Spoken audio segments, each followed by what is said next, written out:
na tesem na koya papa tokisa bayaki na Jano Kabuya Jean-Luc Mokoko alobaki eloko te Jean-Jacques Nkela ayebi Armando Tsudi na José Mayala balobi eza ya Nzambe.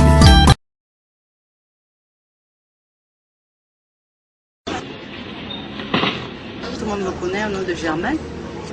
Je suis propriétaire de cette maison avec mon mari, ça fait 22 ans. Depuis 1988, depuis qu'on était ambassadeur à Paris. C'est là où on avait acheté cette maison. Voilà que quand on a habité cette maison, il y a un individu qui s'appelle Toubemona.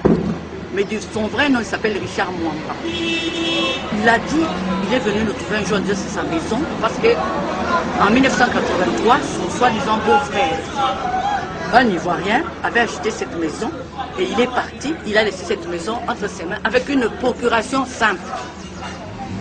Moi, je lui dis, nous, on n'est pas au courant parce que nous, on n'a pas vu d'opposition quand on a acheté cette maison. On n'a pas vu d'opposition. On a acheté et le notaire Massan Bombo a fait tous les services et notre beau-frère qui a fait les papiers. Nous, on était en France. On n'avait pas de problème. Alors, il a commencé à nous embêter. Nous devons porter plainte. On a gagné au premier degré, on l'a gagné, on l'a débouté. Mais non, il nous a menacés. Il a menacé notre avocat en disant, je vais vendre cette maison à la famille Kabila et on verra. Effectivement, vers 2005, il va vendre. Soi-disant, avec cette procuration-là, avec un certificat de 83, là, un vieux certificat qui n'était même pas en son nom, il a vendu à Zoé Kabila. Un jour, Zoé Kabila a appelé mon mari. Nous, on croyait que c'était affaire politique. Il nous dira, j'ai déjà acheté votre maison. On va dire, mais comment? C'est moi qui ai les bons papiers, c'est moi qui ai tous les papiers. Si vous voulez l'acheter, venez acheter chez moi parce que moi, je n'ai plus besoin de cette grande maison. Mes enfants, tous mes enfants sont mariés et les petits sont en Europe, ils sont en train d'étudier. Si vous voulez acheter, achetez. Non, moi j'ai déjà mon prêtre, non, il s'appelle Eli Lungungu, je vous le présente. C'est lui qui faisait la traduction. C'est lui qui est maintenant propriétaire, qui va être le propriétaire. Alors mon mari a dit c'était invraisemblable. Il en a parlé à son frère, le président de la République, 2 ou 3 fois. Le président ne réagissait pas. Alors ils nous ont porté plainte en 2006. On les a déboutés au premier degré. Maintenant ils ont fait appel. Au deuxième degré maintenant, il y a un avocat. Hein, qui est le neveu de Luzolo, qui est dans le cabinet de Luzolo. C'est celui-là qui est leur avocat. Il est allé dire à tous les magistrats, à tous les juges, attention, cette affaire, c'est l'affaire de Zoé Kabila et de Jeannette Kabila. Tous les juges ne savaient plus maintenant rendre justice. Alors moi je dis, mais quelle est la tolérance zéro qu'on proclame dans ce pays? Quelle est la tolérance zéro qu'on proclame? Les juges ont dit comme ça à Maître Matadi Wamba, qui est notre avocat, à Maître Mukendi, nous ne savons pas rendre justice parce que cette affaire, c'est Jeannette Kabila et Zoé Kabila qui sont derrière. Vous voyez? Et nous, quand on a saisi cette affaire, on a écrit au président. Le président a temporisé d'abord l'affaire, depuis le 29 février. Oui, cette année, il nous a envoyé Maître Nkoulou. Nous avons été reçus par Maître Nkoulou, les deux parties. Maître Nkoulou a fait son rapport. Il a dit, cet homme-là, c'est un farceur. Son vrai nom s'appelle Richard Mwamba. Et son nom actuel, Toubemona. Même sa famille, tous ses enfants s'appellent des Mwamba. Mais si tu vois sur les papiers, il s'appelle Toubemona. C'est un homme qui est connu dans les cadastres. Il vole les papiers. Heureusement, nous avons des doubles. Même au cadastre, on est allé vérifier. Le conservateur a certifié notre certificat à 22 ans. Mais malgré ça, on vient de déguerpir aujourd'hui.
Oh,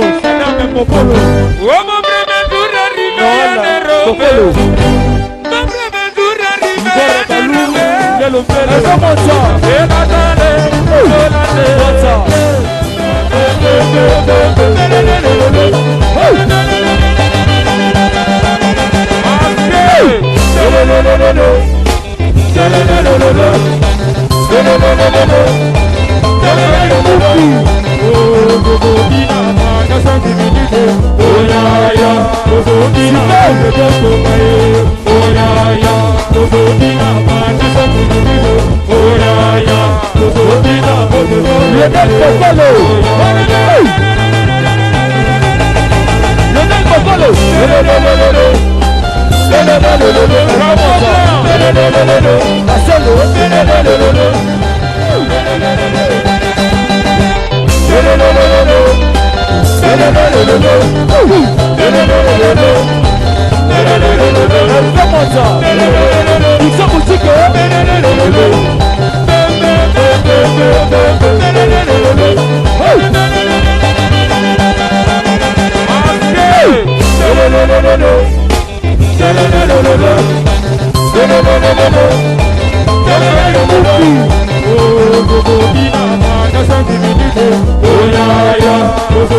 Oh,